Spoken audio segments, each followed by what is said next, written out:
নমস্কার। উপাসনা ইউটিউব চ্যানেলের সকল দর্শক ও শ্রোতা বন্ধুদের জানাই আন্তরিক শ্রদ্ধা ও ভালোবাসা। আজকের আলোচনায় আমরা শুনব শ্রী শ্রী ঠাকুর রামকৃষ্ণদেব ও তার প্রিয় ভক্ত গিরিশচন্দ্র ঘোষের এক অসাধারণ লীলা কথা। একটি ছোট্ট ঘটনা, কিন্তু যার মধ্যে লুকিয়ে আছে গভীর আধ্যাত্মিক শিক্ষা। একদিন ঠাকুর তার এক শিষ্য যোগেনকে বললেন, আমার বাতি ফুরিয়ে গেছে, বাগবাজারের গিরিশ ঘোষের কাছ থেকে একটা বাতি চেয়ে নিয়ে আয় আমার নাম করে। যোগেন অবাক, এত দূর বাগবাজার শুধু একটা বাতির জন্য? তবুও ঠাকুরের আদেশ, তাই তিনি রওনা দিলেন। গিয়ে দেখলেন গিরিশ ঘোষ বাড়িতে নেই। তিনি নাকি একটি শ্রাদ্ধ বাড়িতে নিমন্ত্রণ খেতে গেছেন। অনেক রাত করে গিরিশ ঘোষ ফিরলেন, কিন্তু তখন তিনি সম্পূর্ণ মদ্যপ অবস্থায় টলতে টলতে বাড়ি ঢুকছেন। যোগেনকে দেখে থমকে দাঁড়ালেন, জিজ্ঞাসা করলেন, কে তুমি? যোগেন বললেন, আমি দক্ষিণেশ্বর থেকে এসেছি।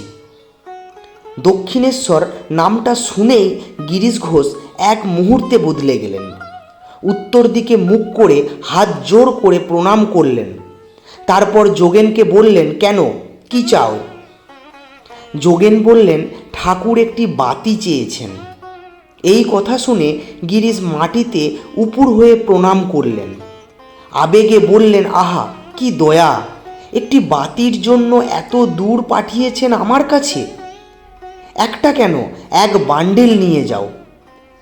আজ আমার কি সৌভাগ্য! কিন্তু হঠাৎ করেই যেন সব কিছু বদলে গেল। গিরিশ আবার উল্টো সুর ধরলেন, শুরু করলেন গালাগালি, খিস্তি। ঠাকুরের উদ্দেশ্যে অকথ্য ভাষা ব্যবহার করতে লাগলেন। অবশেষে একটা বাতি ছুঁড়ে দিয়ে বললেন, নাও, পালাও, অন্ধকার আলো করতে বলো। যোগেন অত্যন্ত বিরক্ত ও কষ্ট পেয়ে সেই বাতি নিয়ে ফিরে এলেন ঠাকুরের কাছে। তিনি বললেন, এমন কদর্য গালাগাল কোনো ভদ্রলোক করতে পারে, তাও আপনার সম্পর্কে ভাবতেই পারছি না। ঠাকুর শান্তভাবে বললেন, হ্যাঁ রে, আর কিছু করেনি? শুধু গালাগাল দিল, আর কিছু করলো না?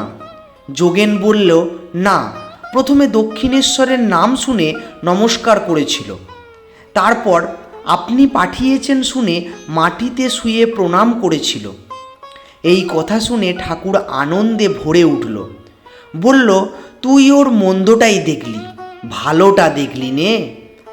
খালি মদ দেখলি, ভক্তি দেখলি নে। শুধু গালাগালিই শুনলি, দেখলি নে আমার ওপর কি টান, কি বিশ্বাস ওর। তারপর ঠাকুর দিলেন এক অমূল্য শিক্ষা, শোন, লোকের ভালোটাও একটু দেখিস, তাকে পুরোপুরি নিন্দার পাথরে ভাসিয়ে দিস নে। পরবর্তীকালে গিরিশ ঘোষ নিজে এসে ঠাকুরের কাছে কেঁদে পড়লেন। বললেন, আমি নিতান্তই পাষণ্ড, যা মুখে আসে তাই বলে দিই, আপনাকে গালাগালি দিই। ঠাকুর হেসে বললেন, তুমি গালাগালি দাও, খারাপ কথা অনেক বলো জানি, তা হোক, ও সব বেরিয়ে যাওয়াই ভালো। বদরক্ত রোগ অনেক আছে, যত বেরিয়ে যায় ততই ভালো। তুমি দিন দিন শুদ্ধ হবে, তোমার উন্নতি হবে, লোকে দেখে অবাক হবে। বন্ধুরা, এই ঘটনাটি আমাদের কি শিখিয়েছে? আমরা প্রায়ই মানুষের ভুল ধরি, খারাপ দিক দেখি, তার সমালোচনা করি, কিন্তু তার অন্তরের ভক্তি, ভালোবাসা, বিশ্বাস এগুলো দেখতে ভুলে যাই। ঠাকুর আমাদের শিখিয়েছেন মানুষকে সম্পূর্ণভাবে বিচার করতে হবে, শুধু তার ত্রুটি দিয়ে নয়, তার গুণকেও দেখতে হবে। এই দৃষ্টিভঙ্গি আমাদের জীবনকে শান্ত, সুন্দর ও ঈশ্বরমুখী করে তুলতে পারে। আজকের মতো এখানেই শেষ করছি।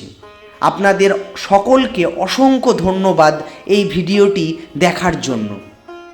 আর ভিডিওটি যদি ভালো লেগে থাকে তাহলে লাইক ও কমেন্ট করে আপনার মূল্যবান মতামত জানান এবং শেয়ার করে অন্যদের দেখার সুযোগ করে দিন।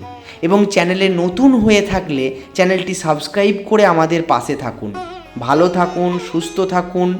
ঠাকুর মা স্বামীজির আশীর্বাদ আপনাদের সকলের উপর বর্ষিত হোক। জয় ঠাকুর, জয় মা, জয় স্বামীজি। ধন্যবাদ।